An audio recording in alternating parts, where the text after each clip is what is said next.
Je viens bosser chez vous, le podcast. Bonjour à tous, bienvenue dans ce dernier rendez-vous spécial franchise au carrefour de la proximité.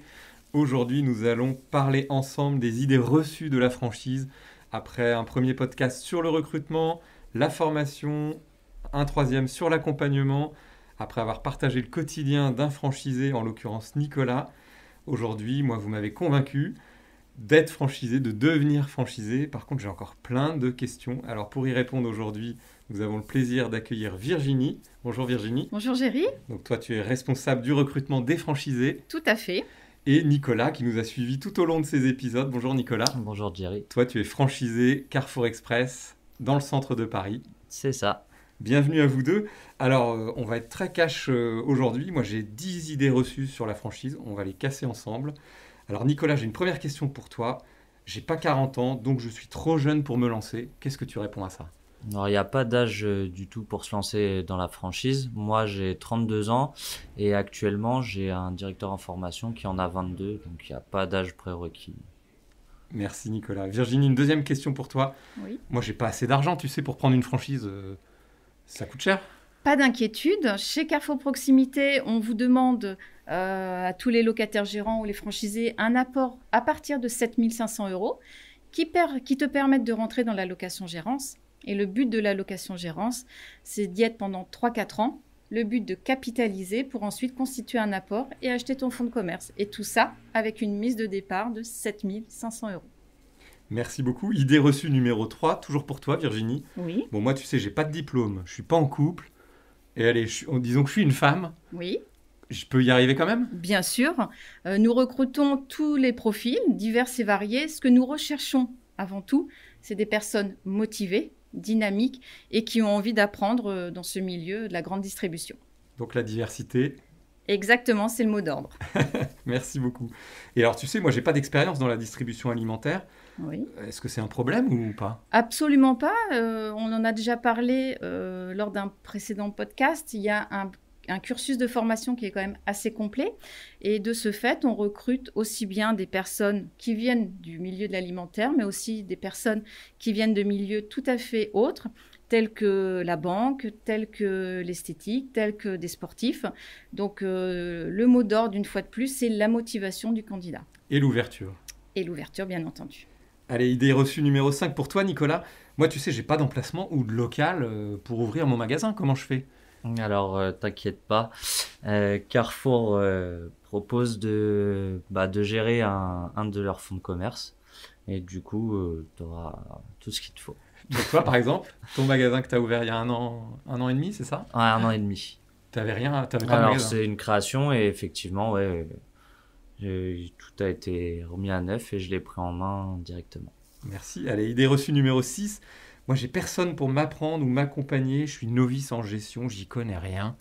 Comment je peux y arriver ? Alors, il y a plusieurs possibilités. Déjà, je reviens toujours sur ce fameux parcours de formation où on insiste beaucoup sur la formation gestion, comptabilité. Tout au long de ton parcours chez nous, tu es aussi accompagné par un cabinet comptable qui te suit, qui te fait tes comptes de gestion mensuels, qui est là Les vraiment tableaux de bord, tout ça. Exactement. Il ne faut pas oublier qu'en interne également, chez Carrefour Proximité, il y a un service de gestion qui est là aussi pour t'accompagner dans l'analyse de tes chiffres. Et bien entendu, il y a ton conseiller franchise qui est là également pour analyser tes chiffres et trouver des plans d'action ensemble. Le but, c'est de réussir cette expérience. Merci beaucoup. Allez, idée reçue numéro 7 pour Nicolas. Moi, tu sais, Nicolas, j'ai jamais managé d'équipe. Je suis pas manager du tout. Comment je peux faire ? L'essentiel, c'est surtout d'avoir envie. Il faut avoir envie de manager. Et après, faut être un minimum strict, mais aussi bienveillant envers ses équipes et avenant. D'accord. Toi, par exemple, dans ton équipe, tu as combien de personnes ? Je gère trois personnes. Ok. Et tu t'étais dit un jour, je serai dirigeant d'entreprise, manager ? Je me suis jamais dit ça, mais c'est venu petit à petit. Ça s'apprend en tout cas. Ça s'apprend, ouais. Ok. Pour Virginie, allez, idée reçue numéro 8. Oui. Moi, j'ai jamais fait de comptabilité. Alors, tu le disais un peu avant. Exactement, ça reprend un petit peu le même point que sur la gestion. C'est que tu as le cabinet comptable qui est là en appui.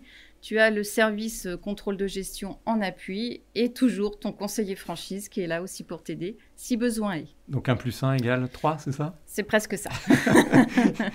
Allez, idée reçue numéro 9 pour toi, Nicolas. Moi, j'ai toujours besoin de mouvement. Je pourrais, je pense, jamais rester derrière un bureau pour diriger une entreprise. Donc, C'est très bien, c'est le mot d'ordre. Ah On bon se lève très tôt, on met en rayon, on prend la caisse, on parle au client, on est toujours occupé. Et c'est vrai qu'il y a une petite partie de bureau, on ne peut pas y échapper. Voilà, effectivement, la vie d'un locataire-gérant, on estime à peu près à 80% de son temps sur la surface de vente, ce qui est important pour être avec ses équipes et connaître aussi ses clients.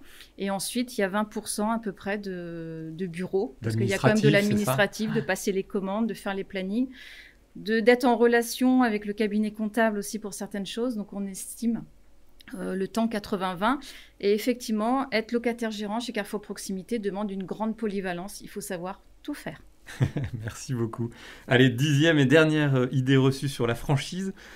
Moi, je dois vraiment appliquer la règle et uniquement la règle, Nicolas, par rapport à mon enseigne franchiseur. C'est bien de suivre les règles de Carrefour, mais il y a quand même une flexibilité en fonction des demandes. C'est-à-dire que si vous voyez un axe d'amélioration, vous voyez avec votre conseiller franchise et puis tout est ouvert. Par exemple, moi, j'ai vu que je fonctionnais très bien en vin. Et j'ai demandé sur mon magasin et du coup j'ai demandé à ce qu'on augmente mon nombre de références disponibles et ça a été accepté, puis effectivement ça marche mieux. Ok, donc on peut adapter finalement le contrat, c'est ça? C'est ça. Alors, adapter, attention, vous signez un contrat de location-gérance, donc avec le franchisé et le franchiseur. Il y a des règles à respecter, bien entendu. Je peux être force de proposition. Effectivement, et bien au contraire, c'est ce qu'on demande aux locataires-gérants, d'être force de proposition pour développer son activité. Bon, écoutez, merci beaucoup à tous les deux. Alors, merci mon contrat, merci, je Géry. signe où là? On se voit après. Ok, en tout cas, merci. Merci beaucoup, c'était très pratique. J'espère que ce podcast vous a plu. C'est la fin de cette série de podcasts en immersion chez Carrefour, dans la proximité et avec les franchisés. Merci à tous, n'hésitez pas, vous pouvez retrouver ces podcasts sur toutes les plateformes d'écoute. On compte sur vous pour liker, partager, commenter aussi. Dites-nous, vous aussi, ce que vous vivez en tant que franchisé ou futur franchisé. Pourquoi pas, puisque Carrefour recrute partout en France. Donc n'hésitez pas, postulez. Et moi, je vous dis à très bientôt.